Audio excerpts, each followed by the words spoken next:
Hey guys, welcome back to my channel. This is Gabrudev this side और आज हम बात करने वाले हैं एक बहुत इंपॉर्टेंट टॉपिक पे।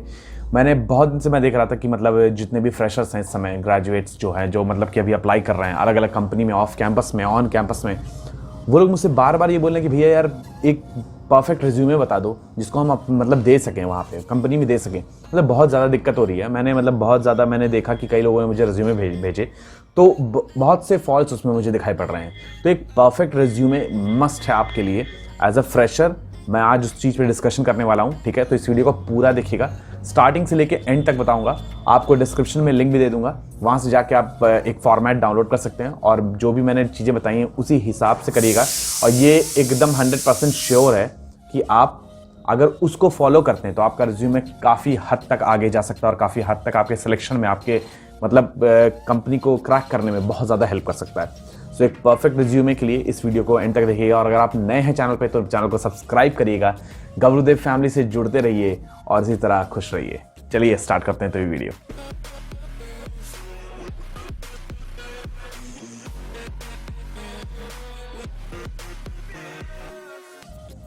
अब ये वीडियो हम लोग स्टार्ट करने वाले हैं, ठीक है, रिज्यूमे का। तो इस साइड आपको दिखेगा अभी एक रिज्यूमे दिखना स्टार्ट हो जाएगा, ठीक है। एक फॉर्मेट है, मैं इसमें हर चीज़ चेंजेस करके बताऊंगा और जो मैं चीज़ें बोलूँगा उसको आप नोट डाउन कर लीजिएगा। मैं एक प्रोटोटाइप टाइप का बताऊँगा अभी आपको, लेकिन आप अपने हिसाब से उसमें चेंजेस करिएगा और एक परफेक्ट रिज्यूमे बनाइएगा, ठीक है। So let's start now.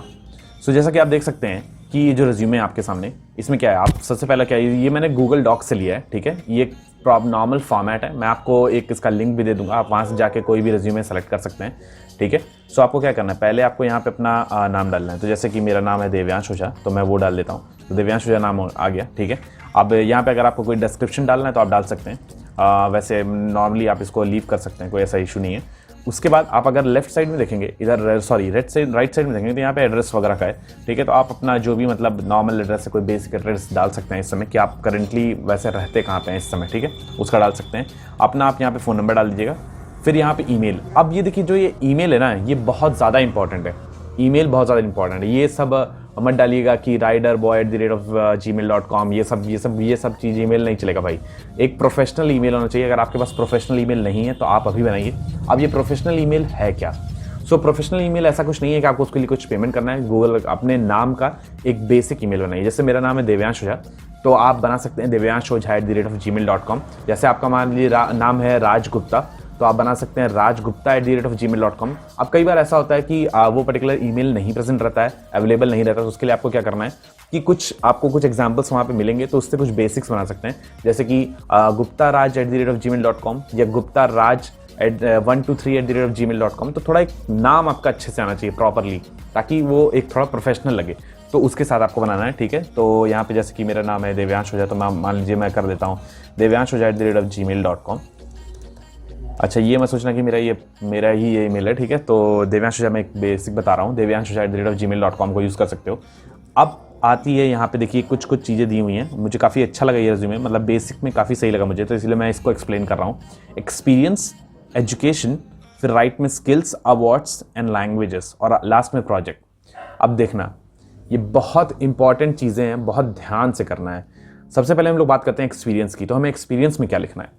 Experience में जब हम लोग जाएंगे तो हम जो भी हमारे एक्सपीरियंस है, अब देखिए एक्सपीरियंस में कुछ भी नहीं लिख देना है कि हम लिख दे रहे हैं कि कुकिंग है मेरा एक्सपीरियंस, मैंने यहाँ पे इवेंट ऑर्गेनाइज किया, ये ऐसे नहीं लिखना है। आप जिस कंपनी में अप्लाई कर रहे हैं उसके स्पेसिफिक लिखना है। जैसे आप एक ऐसा सॉफ्टवेयर इंजीनियर के रोल में अप्लाई कर रहे हैं, तो आप सॉफ्टवेयर इंजीनियर से रिलेटेड चीज़ें लिखेंगे ना, कि मैंने यहाँ पे इंटर्नशिप की, यहाँ पे मैंने 6 महीने की इंटर्नशिप की इस पर्टिकुलर कंपनी में, एज अ मतलब इंटर्न मैंने काम किया, तो वो चीज़ आप यहाँ पे एक्सपीरियंस में लिखेंगे। या फिर आपने मान लीजिए कि कहीं भी कुछ भी किया है, कोई कोर्स किया है पर्टिकुलरली, तो उसको भी आप अपने रिज्यूमे में मेंशन कर सकते हैं। लेकिन वो चीज़ें ही मेंशन करेंगे जो आपके उससे, अगर आप मान लीजिए सॉफ्टवेयर इंजीनियर के रोल के लिए अप्लाई कर रहे हैं, आप अगर डिजिटल मार्केटिंग का कोई अगर कोर्स का लगाएंगे तो क्या मतलब है उसका?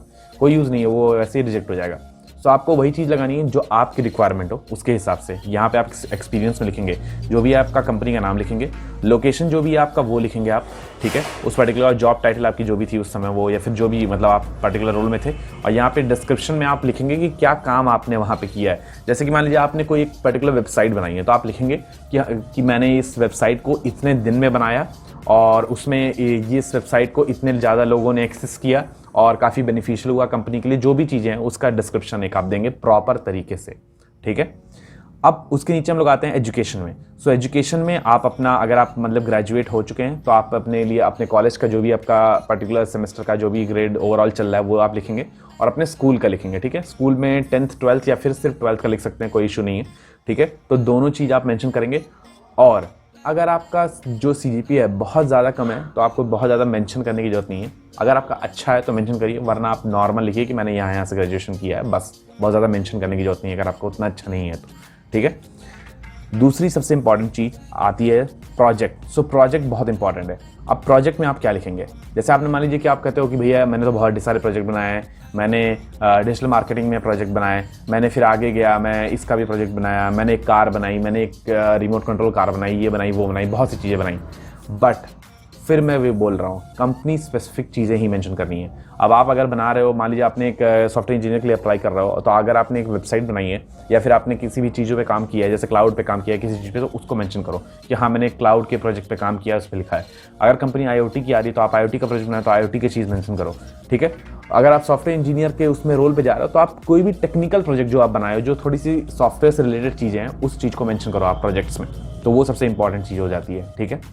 फिर उसके बाद हम आते हैं स्किल्स में। अब आप स्किल्स में क्या लिखोगे, ठीक है। तो स्किल्स में जब हम आएंगे तो हमें स्किल्स में भी फिर से वही चीज़ करना है, कंपनी स्पेसिफिक चीज़ें लिखनी है। अब जैसे अगर आप, जैसे मैंने बोला कि ऑलरेडी की सॉफ्टवेयर इंजीनियर के रोल के लिए अगर हम अप्लाई कर रहे हैं, या फिर कोई भी चीज़ है SD या फिर कोई भी डेवलपर के रोल के लिए अप्लाई कर रहे हैं, तो हम लोग लिखेंगे कि हमने कोडिंग की है, कॉम्पिटिटिव प्रोग्रामिंग मेरा इंटरेस्ट है, कोडिंग है, ये आप वही चीज़ लिखेंगे। लेकिन ये याद रखिएगा जो जिसमें आपका इंटरेस्ट हो, ऐसा नहीं कि आप कुछ भी लिख देंगे। जो चीज़ आपके इंटरेस्ट के हिसाब से होगी आप वही चीज़ मेंशन करिएगा, सारी चीज़ें मत लिखिएगा। ऐसा नहीं कि आपको कॉम्पिटिटिव प्रोग्रामिंग नहीं किया, आपने भर भर के लिख दिया कि कॉम्पिटिटिव प्रोग्रामिंग, कोई फ़ायदा नहीं है, ठीक है। सो जो चीज़ आपके लिए बेनिफिशियल हो वही चीज़ आप लिखेंगे, जो आपको पता है वही चीज़ लिखेंगे, कोई भी झूठ नहीं लिखेंगे, फेक एकदम नहीं करना है। आप अपनी सच्चाई लिखोगे, जितना भी आपको आता है उतना ही लिखोगे, ठीक है। तो स्किल्स में आप ये सारी चीज़ें अपनी मेंशन करोगे जो भी आपके हैं, कि हाँ ठीक है मैं एक अच्छा ऑरेटर हूँ, आप लिख सकते हो, कोई दिक्कत नहीं है। मैंने एक मतलब मुझे सॉफ्टवेयर बनाने में इंटरेस्ट है, वो भी आप कुछ नहीं है, कोई दिक्कत नहीं है, आप लिख सकते हो। मुझे प्रोग्रामिंग का स्किल्स है, मैं एक अच्छा प्रोग्रामर हूँ, मैं एक अच्छा कोच हूँ, मैं अच्छा सिखाता हूँ लोगों को, सब अच्छा पढ़ाता हूँ लोगों को। जैसे अगर आपने कॉलेज वगैरह में पढ़ाते हैं तो आप वो भी मेंशन कर सकते हैं। सो वो सारी चीज़ें आप स्किल्स के अंडर में मेंशन कर सकते हैं, कोई दिक्कत नहीं है। फिर आते हैं अवार्ड्स पे। तो अवार्ड्स में आप क्या लिखोगे? अब जैसे हम लोग जब अवार्ड्स पे आते हैं तो अवार्ड्स में कोई भी चीज़ नहीं लिखना है कि मैं रेस में जीता, मैं रिले में जीता, मैं स्पून रेस में जीता, मैं फ्रॉग रेस में जीता, ये सब चीज़ें नहीं लिखना है भाई, ठीक है। अवार्ड्स में आपको वही चीज़ मेंशन करनी है जो फिर से कंपनी स्पेसिफिक हो। तो आपको अवार्ड्स में क्या क्या चीज़ें मेंशन करनी है, जैसे कि आप मान लीजिए आपने कोई भी पर्टिकुलर हैकर रैंक पे कोई कंपटीशन किया तो उसमें आपने जीता, तो वो रैंक मेंशन करिएगा आप पर्टिकुलरली कि मैंने इस पर्टिकुलर कॉन्टेस्ट में इतना रैंक पाया और मैंने ये इस पर्टिकुलर वेबसाइट से जीता है, तो उसको आप मेंशन करोगे। फिर आप और आगे जाओगे तो फिर आपको का उसी हिसाब से आगे धीरे धीरे करके और भी जो भी अवार्ड्स आपने जीते हैं वो मेंशन करोगे। मैंने कोच शेफ में ये कॉन्टेस्ट किया, डेली मतलब वीकली चैलेंज में मैं जीता, या लंच टाइम में मैंने जीता, या फिर मंथली चैलेंज में मैंने ये रैंक पाई, ये सारी चीज़ें अवार्ड्स में मेंशन करोगे। अच्छा ठीक है, कोई बात नहीं, अगर आपके पास बहुत कोई बड़ा अचीवमेंट नहीं है, जो भी छोटा अचीवमेंट है, हर अचीवमेंट इंपॉर्टेंट होता है, तो आप उसको मेंशन करो बिना कुछ सोचे समझे, ठीक है। अब उसके आगे हम लोग जाते हैं लैंग्वेजेस में। तो लैंग्वेजेस में क्या लिखोगे? अब देखो आप दो चीज़ कर सकते हो, या तो आप हिंदी इंग्लिश वगैरह कुछ भी इस तरह का लिख सकते हो कि मुझे हिंदी आती है, इंग्लिश आती है, स्पेनिश आती है, फ्रेंच, जर्मन, जो भी आती है आपको सारी चीज़ें लिख सकते हो। और अगर आप चाहो तो ये भी कर सकते हो कि एक ये लिख दो आप कि लैंग्वेजेस के बारे में कि आपको ये बेसिक लैंग्वेजेस आती है, और साथ साथ में आप अपना मतलब टेक्निकल नॉलेज के लिए कुछ और भी चीज़ें मेंशन कर सकते हो कि जैसे आपको लैंग्वेजेस में पर्टिकुलरली C++ आती है, जावा आती है, पाइथन आती है, ये सारी चीज़ें भी मेंशन कर सकते हो, ठीक है। सो ये एक बेसिक मतलब मुझे अच्छा लगा ये काफ़ी, इसको आप देख सकते हो, काफ़ी मुझे अच्छा लगा ये, आप मतलब इसको थोड़ा देखना, ये काफ़ी अच्छा है, इसको जाके देखो। गूगल डॉक्स में ये प्रेजेंट है, गूगल डॉक्स पे आप जाओगे, फिर उसके बाद ऊपर इधर लेफ्ट साइड में तुमको एक दिखाएगा, उस पर क्लिक करोगे, उसके बाद ऊपर जाओगे, ढेर सारे रेज्यूमेस का ऑप्शन दिखाएगा, उसमें से कोई भी एक रेज्यूमे फॉर्मेट पकड़ो और उस पर काम करना शुरू कर दो, ठीक है। मैं कोशिश करूँगा कि मैं इसका गूगल डॉक्स वाला लिंक डिस्क्रिप्शन में डाल दूँगा, तो आप लोग जाके वहाँ से देख सकते हो, डाउनलोड कर सकते हो फॉर्मेट, और अच्छे से रेज्यूमे बनाना शुरू करो। आज से ही रेज्यूमे बनाना शुरू करो, अप्लाई करना शुरू करो, ज़्यादा से ज़्यादा रेज्यूमे को अपग्रेड करना शुरू करो। जब आप पहले रेज्यूमे बनाओगे ना, उसके बाद ही फिर वो आगे धीरे धीरे करके अपग्रेड होता चला जाएगा। जैसे जैसे आपकी स्किल्स आती जाएँ वैसे वैसे उसमें पुटअप करते रहो। और एक चीज़ याद रखना, रेज्यूमे कभी कॉपी मत करना भाई, सही बता रहा हूँ, फेंक दिया जाता है।